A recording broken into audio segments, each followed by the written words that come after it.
Unapokumbwa na changamoto yote ile ya kiafya, kama ni maumivu ya kichwa mara kwa mara, upungufu wa nguvu za kiume, pamoja na changamoto yote ile ya kiafya, basi mara nyingi huwa kunasababishwa na mambo makuu mawili.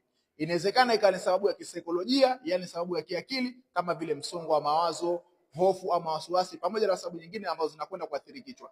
Lakini pia inawezekana ni sababu za kifiziolojia. Nikisema sababu za kifiziolojia, maana yake aidha ni kuathirika kwa mishipa ya damu katika mwili, kuathirika kwa mishipa ya fahamu, au kushuka kwa hormones. Hizi ndio sababu za kifiziolojia. Na ili kuweza kurecover au kupona changamoto yako, ni lazima uweza kuondoa chanzo cha tatizo lako. Kama ni issue za kisaikolojia, basi ni lazima uweze kujitibu kisaikolojia, na kama ni issue za kifiziolojia, yani kimwili, ni lazima uweze kutibu chanzo ambacho kimepelekea changamoto katika mwili wako. Na una uwezo wa kujua kama hii issue imetokea kwa sababu ya kisaikolojia au ni kwa sababu ya kifiziolojia kwa kuzingatia mambo yafuatayo. Dalili ya kwanza, unaanza kuzingatia ule muda wa tatizo lako kutokea.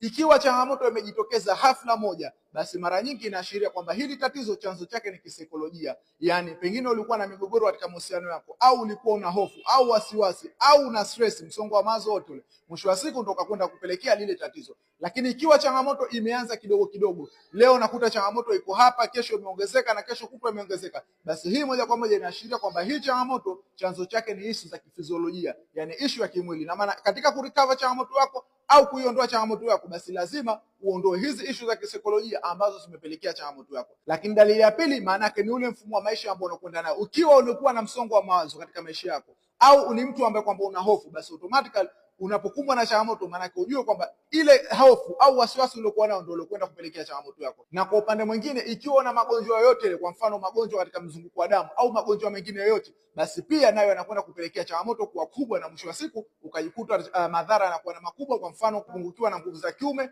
pamoja na matatizo kama vile tezi dume. Sasa ikiwa wewe ni mmoja kati ya watu ambao wana changamoto ya kiafya, basi unaweza kuchukua namba yangu katika bio nikakupa mwongozo na program ambazo zinaweza kusaidia kuweza kuondokana na changamoto yako. Tuwasiliane niweze kushauri.